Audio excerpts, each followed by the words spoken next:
പ്രിയമുള്ള സുഹൃത്തുക്കളെ, എല്ലാവർക്കും നമസ്കാരം. പുതിയൊരു വീഡിയോയിലേക്ക് സ്വാഗതം. എല്ലാവരും ചോദിച്ചിരുന്ന ഒരു കാര്യമാണ് നമ്മുടെ കുടിശ്ശിക ക്ഷേമ പെൻഷൻ്റെ വിതരണം എപ്പോൾ മുതൽ ആരംഭിക്കും എന്നുള്ളൊരു കാര്യം.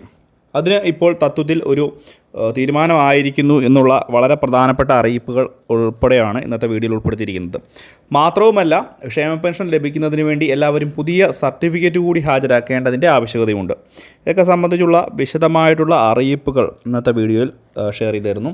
ഏവരും വീഡിയോ പൂർണ്ണമായും കാണുക, വീഡിയോ ലൈക്ക് ചെയ്യുക. ചാനൽ ആദ്യമായിട്ട് കാണുന്ന സുഹൃത്തുക്കൾ തീർച്ചയായിട്ടും നമ്മുടെ ചാനൽ ഒന്ന് സബ്സ്ക്രൈബ് ചെയ്യുക. ഫേസ്ബുക്ക് വഴിയാണ് ഈ ഒരു വീഡിയോ നിങ്ങൾ കാണുന്നതെങ്കിൽ തീർച്ചയായിട്ടും നമ്മുടെ ഫേസ്ബുക്ക് പേജ് കൂടി ഒന്ന് ഫോളോ ചെയ്ത് വെക്കുക. നമുക്ക് വിശദമായിട്ടുള്ള അറിയിപ്പ് നോക്കാം. കഴിഞ്ഞ മാസം 2 ഗഡു തുകയാണ് നമുക്ക് ലഭിച്ചത്. അതായത് 3200 രൂപ വീതമാണ് ഓരോ ക്ഷേമ പെൻഷൻ വാങ്ങുന്ന ആളുകളുടെയും ബാങ്ക് അക്കൗണ്ടുകളിലേക്ക് എത്തിച്ചേർന്നത്.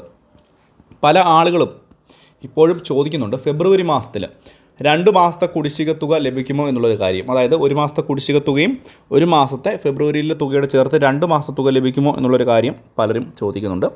അതിന് ആദ്യം തന്നെ ഈ ഒരു മാസം തന്നെ ഇപ്പോൾ തന്നെ തുടക്കത്തിൽ തന്നെ അതിനൊരു മറുപടി തരികയാണ്. ഈ ഒരു മാസം 2 ഗഡു തുക ഉണ്ടാവുകയില്ല. ഈ മാസം 24-ാം തീയതി അല്ലെങ്കിൽ 25-ാം തീയതിയോടുകൂടി തന്നെ ഫെബ്രുവരി മാസത്തെ 1 ഗഡു 1600 രൂപ വീതം നിങ്ങളുടെ ബാങ്ക് അക്കൗണ്ടുകളിലേക്ക് എത്തിച്ചേരും എന്നുള്ളൊരു കാര്യം പൊതുജനങ്ങളൊന്ന് മനസ്സിലാക്കുക. ഒരു പക്ഷേ ഈ പ്രാവശ്യം ലഭിക്കുക 1600 അല്ലെങ്കിൽ 3200 ഒന്നും ആകാൻ സാധ്യതയില്ലെങ്കിൽ പോലും ഈ 1600 രൂപയിൽ ബഡ്ജറ്റിൽ വർധനവ് വരികയാണെങ്കിൽ 1700 അല്ലെങ്കിൽ 1800 രൂപ വരെ നിങ്ങൾക്ക് ലഭിക്കാനുള്ള ഒരു സാഹചര്യമുണ്ട്. കാരണം ബഡ്ജറ്റുണ്ട്. ബഡ്ജറ്റ് അനുസരിച്ച് അടുത്ത ദിവസങ്ങളിൽ തന്നെ നടപടിക്രമങ്ങളുണ്ടാകും. അങ്ങനെ തുക വർദ്ധിപ്പിക്കുകയാണെങ്കിൽ ഒരു 100 രൂപ അല്ലെങ്കിൽ 200 രൂപ കൂടി നിങ്ങളുടെ ബാങ്ക് അക്കൗണ്ടുകളിൽ അധികമായിട്ട് എത്തിച്ചേരും. അപ്പോൾ 1700 രൂപ വരെ ലഭിക്കാം. ബഡ്ജറ്റിൽ വർധനവ് വരുത്തുകയാണെങ്കിൽ മാത്രമേ ഇത് ഉണ്ടാവുകയുള്ളൂ. അല്ലെങ്കിൽ 1 ഗഡു 1600 രൂപ നിങ്ങളുടെ ബാങ്ക് അക്കൗണ്ടുകളിൽ എത്തിച്ചേരും. അടുത്തതായിട്ട് പലരും ചോദിച്ചിരുന്ന സംശയമാണ് ഈ തുക, കുടിശ്ശികയുള്ള തുക എപ്പോൾ ലഭിക്കും. അതിന് തത്വത്തിൽ ഇപ്പോഴൊരു തീരുമാനമായിരിക്കുകയാണ്. ഏപ്രിൽ മാസം മുതൽ നിങ്ങൾക്ക് തുക വിതരണം ചെയ്ത്, കുടിശ്ശികയുള്ള തുക വിതരണം ചെയ്ത് തുടങ്ങുമെന്നുള്ള റിപ്പോർട്ടുകളാണ് വരുന്നത്. പ്രത്യേകിച്ച് ഏപ്രിൽ മാസത്തിൽ നമുക്കറിയാം വിഷു ഉണ്ട്. വിഷു ഉള്ളതുകൊണ്ട് തന്നെ 1 ഗഡു തുക കൂടുതലായിട്ട് ലഭിക്കാനുള്ള ഒരു സാഹചര്യമുണ്ട്.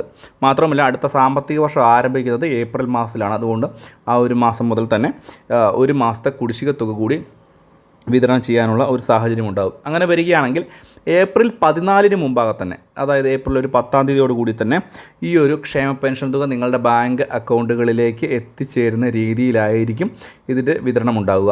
ഇതുകൂടാതെ നമുക്ക് തുക ലഭിക്കണമെന്നുണ്ടെങ്കിൽ ഇനി പുതിയ വരുമാന സർട്ടിഫിക്കറ്റ് അടുത്ത സാമ്പത്തിക വർഷം മുതൽ തന്നെ, അതായത് മാർച്ച് കഴിയുമ്പോൾ തന്നെ പുതിയ വരുമാന സർട്ടിഫിക്കറ്റ് ഹാജരാക്കേണ്ടതിൻ്റെ ആവശ്യകതയുമുണ്ട്. ഈ വരുമാന സർട്ടിഫിക്കറ്റ് ഇപ്പോൾ ഹാജരാക്കേണ്ടതില്ല. ഇപ്പോൾ ഈ ഒരു ഫെബ്രുവരി മാസമോ മാർച്ച് മാസമോ ഒന്നും ഹാജരാക്കേണ്ടതില്ല. അടുത്ത സാമ്പത്തിക വർഷം ആരംഭിക്കുന്നത് ഏപ്രിൽ മുതലാണ്. ഏപ്രിൽ മാസം മുതൽ നിങ്ങൾ പുതിയ വരുമാന സർട്ടിഫിക്കറ്റിലൂടെയൊക്കെ ഹാജരാക്കിയാലേ നിങ്ങൾക്ക് ക്ഷേമ പെൻഷൻ തുക ഇനി ലഭിക്കുകയുള്ളൂ എന്നുള്ളൊരു കാര്യം കൂടി ഒന്ന് മനസ്സിലാക്കുക. വളരെ പ്രധാനപ്പെട്ട അറിയിപ്പാണ്. സംശയങ്ങളുണ്ടെങ്കിൽ വീഡിയോയ്ക്ക് താഴെ